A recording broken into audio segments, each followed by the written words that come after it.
வேதகால வாழ்க்கையில் வேதகால விஞ்ஞானத்தின் அடிப்படையில் தான் வேதகால வாழ்க்கையே இயங்கி இருக்குது. வேதகால விஞ்ஞானம் அப்படின்னா அது வேதகால விஞ்ஞானங்கிறது வேதகால வாழ்க்கையுடைய எல்லா செயல்பாட்டுகளிலும் இணைஞ்சிருக்கும். வேதகால விஞ்ஞானம்ங்கிறது நிறைய அதில் இருக்கு. அதுல கண்கள் அப்படி சொல்லக்கூடியது ஜோதிடமும் யோக சாஸ்திரமும். இப்போ இந்த ஜோதிடம்ங்கிறது வேதகால வாழ்க்கை மட்டுமல்லாமல் இப்ப இருக்கிற நடைமுறை வாழ்க்கையில் கூட அதனுடைய செயல்பாடுகள், அதனுடைய பங்கு, அதன்படி வாழ்க்கை நடக்குது, நம்ம நடத்திக்கிறோம். அது மாதிரி இருக்கப்போ வேதகால வாழ்க்கையில ஜோதிடம் எல்லா துறைகளிலும் இருக்கு. என்ன சொன்னா, அந்த காலத்திலிருந்து எடுத்துட்டீங்கன்னா விவசாயம் செய்வது, மருத்துவம், கோயில் நிர்மாணிக்கிறது, அரச காரியங்கள், போர், இந்த மாதிரியான அனைத்து விஷயங்களிலும் வேத காலத்தில் இருக்கிற ஜோதிடத்துடைய பங்கு அதிகமா இருக்குது. இப்ப நம்ம என்ன காரணம், இன்னொரு பெரிய விஷயம் என்ன கேட்டீங்கன்னா, இன்னைக்கு இருக்கிற காலகட்டத்தில் ஜோதிடத்தை நெகட்டிவாவும் மூட நம்பிக்கைக்கு உகந்த மாதிரி கொண்டு போயிட்டாங்க. பட் வேத காலத்துல ஜோதிடம் ஒரு பாசிட்டிவான விஷயமா இருந்துச்சு. நீங்க பாத்தீங்கன்னா இன்னைக்கு நம்ம பெரும்பாலும் திருமண பொருத்தம் பார்க்கிறோம், பொண்ணுக்கு ஜாதகம் நல்லா இருக்கா, தோஷம் நல்லா இருக்கானா பாக்குறோம். எனக்கு தெரிஞ்சு வேத காலத்துல அந்த மாதிரி திருமணத்துக்கு பொண்ணு பார்க்கறதுக்கெல்லாம் ஜாதகத்தை பார்த்த மாதிரி தெரியல. ஏன்னா அரசாங்கம் அப்படி போவான், படையெடுப்பான், ஒரு இலவசியை தூக்கிட்டு வந்துடுவான், காட்டுக்கு வேட்டைக்கு போவான், அங்க குளத்துல ஒரு அரசி இருக்கா தூக்கிட்டு வந்துடுவான், இல்லைன்னா ஒரு பேரரசு கீழ் இருக்க சிற்றரசு விருப்பப்பட்டு அந்த நாட்டுடைய இளவரசியா அந்த இலவசம் கட்டி கொடுப்பாங்க. திருமணம் வேணா ஒரு முக்கிய முகூர்த்தம் குறிச்சு அந்த மாதிரிலாம் நடக்கும். ஆனா இந்த மணமகன் தேர்ந்தெடுக்கிறதெல்லாம் அந்த காலத்துல இருந்துச்சு அப்படின்னா அதுக்கு சரியான ஒரு இல்லை. ஸோ அந்த அளவுக்கு பாசிட்டிவா ஜோதிடத்தை வேதகால வாழ்க்கையில உபயோகப்படுத்திட்டு இருந்தாங்க. இன்னைக்கு வரைக்கும் நம்ம பண்றோம். இது உதாரணத்துக்கு எந்தெந்த துறைகள்ல வேத காலத்துல ஜோதிடம் பயன்படுத்துது அப்படின்னு கேட்டீங்கன்னா, கோயில் நிர்மாணித்தல். ஒரு பழமொழி சொல்லுவாங்க இல்லைங்களா, கோயில் இல்லாத ஊரில் குடியிருக்க வேண்டாம் அப்படின்ட்டு. அப்போ இதுக்கு உதாரணம் சொல்ல போனோம்னா, தஞ்சாவூர் பெரிய கோயில் தெரியும், நம்ம தமிழருடைய சிற்பக்கலைக்கு மிகப்பெரிய எடுத்துக்காட்டு, 1000 வருஷத்துக்கு மேல. அந்த கோயில் கட்டுறப்ப ராஜராஜ சோழனுக்கு உதவியா இருந்து பண்றது கரூரார் அப்படிங்கிற ஒரு சித்தர். அவர் ஒரு ஜோதிடர் கூட. அவர் தான் அந்த அஸ்திவாரம் போறதுல இருந்து அந்த கோயில் ஒரு வித்தியாசம் இருக்கு, உங்களுக்கு தெரியும். இறைவனை நிர்மாணிச்சுட்டு பின்னாடிதான் கோயில் கட்டினாங்க. அதுலயும் ஆவுடையப்பனை முதல்ல வச்சுட்டு அப்புறத்தான் லிங்கத்தை அதுல வச்சாங்க. கட்டடக்கடையில இது நிறைய தெளிவா சொல்லியிருக்காங்க. இப்ப அந்த பிரதிஷ்டை ஆகிறதுல ஒரு சிக்கல் வந்தப்போ கரூரார் தான் இந்த நேரத்துல இந்த டைம்ல இப்படி பண்ணுனா அந்த லிங்கத்தை ஆவுடையப்பன்ல உட்கார வைக்க முடியும் அப்படிங்கிறத குறிச்சு சொல்லி அதுக்கப்புறம் லிங்கத்தை ஆவுடையப்பன்ல வச்சு அப்புறம் கோயில் நிர்மாணிக்கப்பட்டது. இது வரலாறு. இதே மாதிரி அரண்மனை கட்டுவதில் நெடுங்கல் வாடை அப்படிங்கிற ஒரு பழங்கால சாஸ்திரத்துல சூரியன் மேற்கு திசையில பறந்து விரிந்து இருக்கிற காலகட்டம் சித்திரை 10 to 20. இந்த காலகட்டத்தில் அரண்மனை கட்டுவதற்கு உண்டான வேலைகளை செய்வாங்க. ஏன்னா சூரியன் அரசர். ஸோ அந்த சமயத்தில் அரண்மனை கட்டியிருந்தா அந்த அரசருடைய வாழ்வு, அந்த நாட்டு சிறப்பு இருக்குங்கிறதுக்காக அந்த மாதிரியான இடத்துல ஜோதிடம் பங்கு வச்சு. அதுக்கப்புறம் படையெடுப்பு, போர் அப்படின்னு பார்த்தீங்கன்னா நம்ம இன்னும் முன்னாடி போயிடலாம், மகாபாரதத்துக்கு போயிடலாம். மகாபாரதத்துல சகாதேவன் மிக சிறந்த ஜோதிட வித்வான். இப்போ அவர்கிட்ட துரியோதனை முந்தி போய் கேட்டுக்கிறான், எந்த நாள்ல நான் படையெடுத்தா எப்படி போட்டா நான் வெற்றி அடைய முடியும் அப்படின்னு. அப்போ கிருஷ்ண பகவான் சொல்றாரு, சகாதேவன் குறிச்சு கொடுத்தா அந்த நேரத்துல செஞ்சா அதை யாருனாலையும் தடுக்க முடியாது, கண்டிப்பா ஜெயிக்கும், அவருடைய ஜோதிடம் அந்த மாதிரி அப்படிங்கிறார். அப்புறம் கண்ணன் சில இலையிலாம் பண்ணாரு, மன்னிக்கும் கண்ணன் பேர் வரல, கிருஷ்ணர் சில இலையிலாம் பண்ணார். பண்ணி அதை மாற்றி அந்த கலப்பலையில மாற்றி காட்டி தோல்வி அடைஞ்சிச்சு. ஸோ மகாபாரத காலத்துக்கு கூட ஜோதிடத்தின் பங்கு எந்த அளவுக்கு இருந்துச்சு அப்படிங்கிறத தெரிஞ்சுக்கலாம் இதுல இருந்து. ரெண்டாவது படையெடுக்க போறதுக்கு முன்னாடி வராகி அம்மனை குறிப்பிட்ட தினத்துல பலி பூஜை கொடுத்து அப்பந்தான் படையெடுக்க போவாங்க ஒவ்வொரு தடையும் சோழ அரசுல. இதுவும் ஒரு ஜோதிடத்துடைய இது. போர் வீரர்கள் செலக்ஷன் பண்ணுவாங்க இல்லைங்களா, அப்ப செவ்வாய் காரகத்துவம், செவ்வாயோட பலம் பொருந்தி ஆட்களா பார்த்து போர் வீரர்களை செலக்ஷன் பண்ணுவாங்க.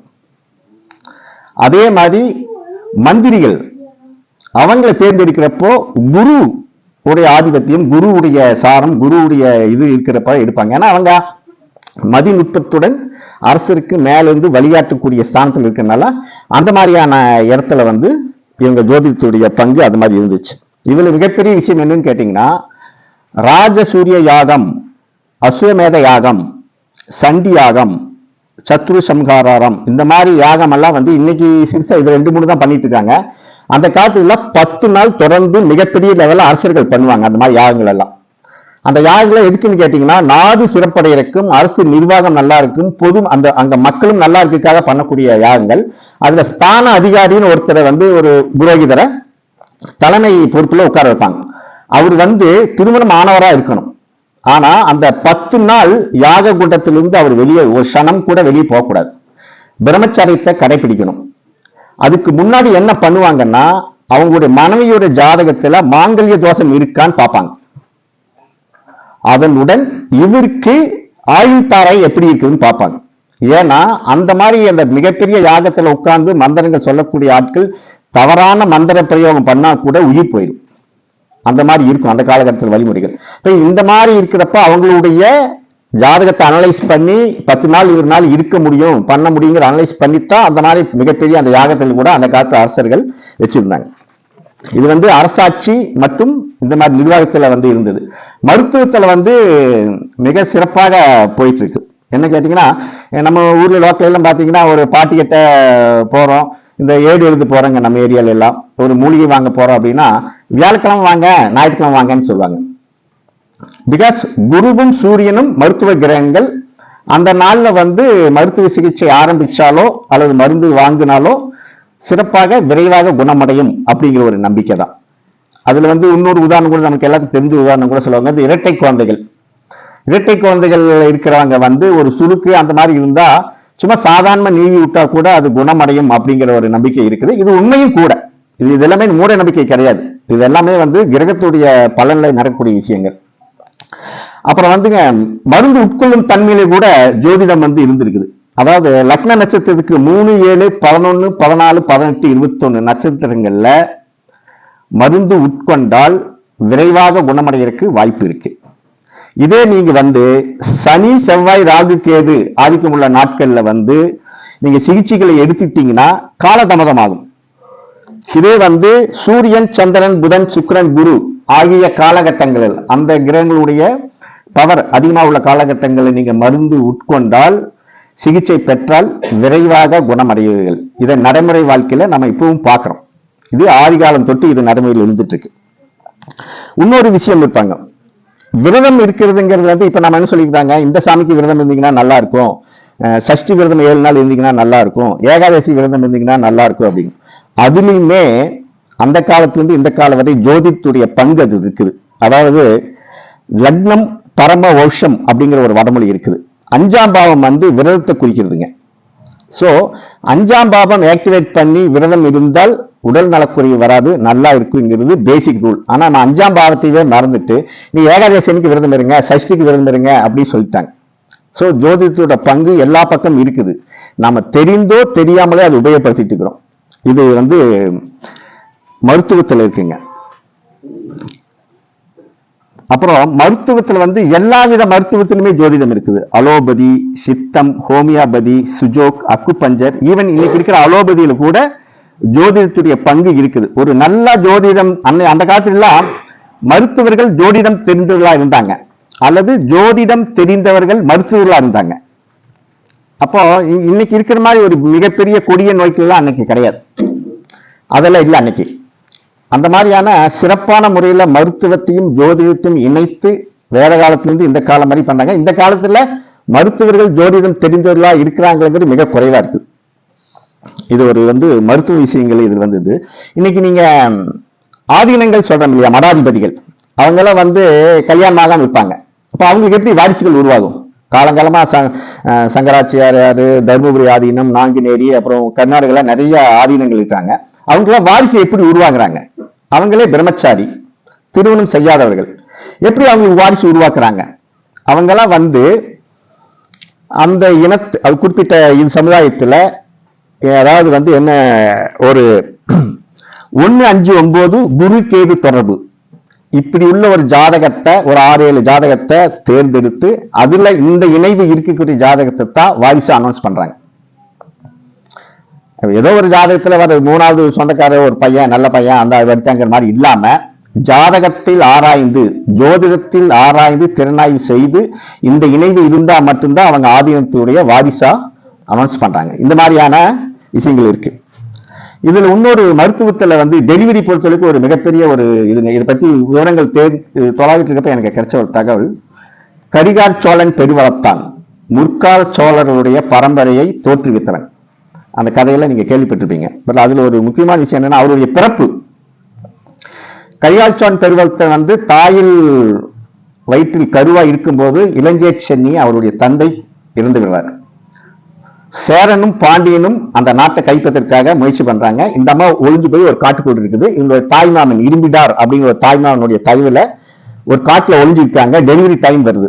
அப்புறம் சொல்றாங்க, இன்னும் 3 நாளிகை கழித்து வாரிசு உருவானால், வாரிசு பிறந்தால் அவன் இந்த நாட்டை ஆழ்வான், பெரிய சாம்ராஜ்யத்தை உருவாக்குவான் அப்படின்னு சொல்றாங்க.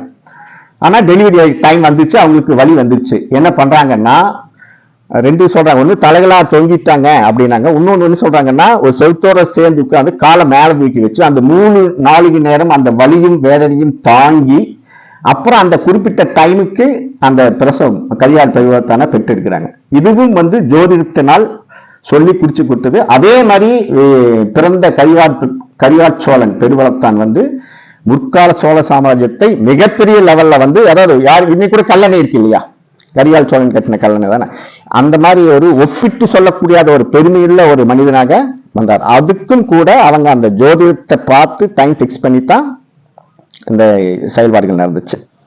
ஜென்ரலா சொல்ல போனீங்கன்னா நம்ம இப்போ திங்கட்கிழமை நெடுநாள் அப்படிம்பாங்க. ஏன் நெடுநாள் அப்படின்னு கேட்டீங்கன்னா, அன்னைக்கு இழப்பு ஏற்படும், நஷ்டம் ஏற்படும். அப்புறம் செவ்வாய் வெறும்பாய் அப்படிம்பாங்க. அன்னைக்கு சில வேற விஷயங்கள் செய்யக்கூடாது. செவ்வாய் அன்னைக்கு விதை விதைக்கலாம், பூமிகாரகன் விதை விதைக்கலாம், பூமிக்கு கீழே பூமிக்கு சம்பந்தப்பட்ட விஷயங்கள் செய்யலாம். மற்ற விஷயங்கள் செவ்வாய் அன்னைக்கு செஞ்சோம்னா செயல்படாது. அந்த மாதிரி சொல்றாங்க. பயணங்கள் புதன்கிழமை செய்வாங்க. அந்த காலத்துல இருந்து அது செய்யறோம். இன்னைக்குமே நிறைய பேர் பார்க்கறது இல்லை இந்த அவசர ஃபாஸ்ட் ஃபுட் காலத்துல. பட் ஒரு முக்கியமான பொண்ணு மாப்பிள்ளை வீட்டுக்கு போறாங்க, மண்டபத்துக்கு கூட்டிட்டு போறாங்க அப்படின்னா கண்டிப்பா அந்த இதை பார்ப்பாங்க. அந்த மாதிரி எல்லாம் போயிட்டு இருக்குது. இப்போ நம்ம இருக்குது சைவம். ஒரு அசைவத்தை பத்தி ஒரு சின்ன வார்த்தை. ஞாயிற்றுக்கிழமை மட்டும் மட்டன் சாப்பிடலாம்னு சொல்லுவாங்க. இங்க நிறைய பேர் லீவ் போட்டு ஜாதகத்தெல்லாம் பஞ்சாங்கத்தில் எடுத்து வச்சுட்டு வீட்டில் அங்கே மட்டன் சாப்பிட்டு குளிச்சுட்டு திங்கக்கிழமை இருந்து ஜாதகம் பார்ப்பாங்க. என்ன காரணம்னு கேட்டீங்கன்னா, நல்ல ரத்தம் சூரியன், ஞாயிறு சூரியனோடு நல்ல ரத்தம் உற்பத்தி ஆகுது. அந்த அசைவத்துல கொஞ்சம் நல்ல ரத்தம் உருவாகுது அப்படிங்கிற ஒரு நம்பிக்கையினால ஞாயிற்றுக்கிழமை மட்டும் மட்டன் சாப்பிடலாம். இப்போ அந்த இடத்துல கூட ஜோதிடத்தோட பங்கு இப்பவும் இருக்கு. இப்போ நீங்க இப்போ நம்ம வரவழியில் இப்போ ஆசிரமத்துக்கு வரவழியில் பாத்தீங்கன்னா நிறைய செங்கல் சூளையில இருந்திருக்கு. செங்கல் செவ்வாயோட காரகம். அவங்க செவ்வாய் அன்னைக்கு மட்டும்தான் அந்த கூண்டு மாதிரி எல்லாம் கட்டி அந்த அந்த ப்ராசஸ் ஸ்டார்ட் பண்ணுவாங்க. செவ்வாய் அன்னைக்கு செய்வாங்க. ஸோ மனிதனோட வாழ்க்கையில எல்லா வித துறையிலும், வேளாண்மை, தொழில், தனிப்பட்ட வாழ்க்கை, இதுல வேத காலத்திலிருந்து இன்று வரை ஜோதிடம் மிகப்பெரிய பங்கு வகிக்கிறது. இது ஜோதிடம் அந்த காலத்துல எப்படி எவ்வளவு முக்கியத்துவமா இருந்தது அப்படிங்கிறதுக்கு ஒரு சின்ன உதாரணம். அதாவது அந்த காலத்து மன்னர்களா ஜோதிட அப்படின்னு சொல்றவங்கள ஒரு கேங்கா கூட்டிட்டு போவாங்க. ஒரு குடிசுக்குள்ள போய் அந்த மன்னர் குருவால் எடுத்து மேல வீசுவார். அந்த குடிசையில ஒரு ஓட்டை விழுகும். அதன் வழியா சூரிய வெளிச்சம் வரும். ஸோ இந்த சூரிய வெளிச்சம் எத்தனை டிகிரியில எப்ப வரும், என்ன மாதிரி வரும், அந்த மாதிரி எல்லாம் கால்குலேஷன் பண்ணி சொல்லுவார். சொல்றவங்களுக்கு தான் அரசவையில ஜோதிடரை வச்சுக்குவாங்க. ஸோ இந்த மாதிரியான அந்த மாதிரி காலகட்டத்தில் கூட ஜோதிடத்துக்கு முக்கியத்துவம் கொடுத்து அந்த மாதிரி இதை வச்சிருந்தாங்க.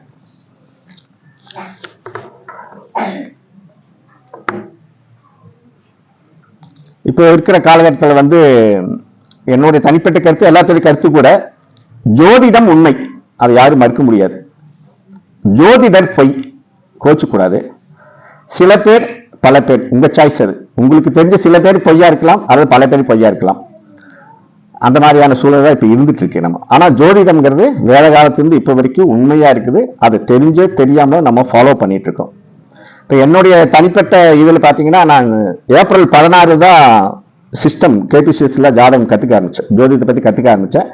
2 வாரத்துக்கு முன்னாடி எங்களுக்கு அடிப்படை கிளாஸ் முடிஞ்சது. அதுக்கு அடுத்த வாரமே தொழில்முறை படித்தோம். போன வாரம் மாநாடு டிஸ்கஷன், இந்த வாரம் ஸ்பீச் கொடுத்துட்டு இருக்கேன். கொஞ்சம் வேகமா தெரியுதுன்னு நினைக்கிறேன். இதுக்கு எல்லாமே குருஜியுடைய அருளும் எங்க ஆசிரியருடைய வழிகாட்டுலும் தான் காரணம். இவ்வளவு தைரியமா வந்து இந்த விஷயங்களை சொல்றோம்னா ஒரு 6 மாச குழந்தைன்னு வச்சுக்கலாமே. என்னைய வயசு இல்லைங்க சொல்றேன், ஜோதிடத்தை பொறுத்த அளவுக்கு. ஸோ அந்த மாதிரியான ஒரு நல்ல வேகத்தை கொடுத்துருக்காங்க. இதுல ஏதாவது நிறைகள் இருந்தா தாராளம் பாராட்டுங்க, குறைகள் இருந்தாலும் கூப்பிட்டு சொல்லுங்க. என் பேர் கண்ணன், செல் நம்பர்ல இருக்கு. இன்னைக்கு சாயங்காலம் இங்கதான் இருப்பேன். ஏன்னு கேட்டீங்கன்னா அடுத்த மாநாட்டுக்கு எனக்கு வாய்ப்பு கொடுப்பாங்க. குருஜி கொடுப்பீங்களா? அப்போ நீங்க சொல்லக்கூடிய குறைகள் எல்லாம் திருத்திட்டு அடுத்த மாநாட்டு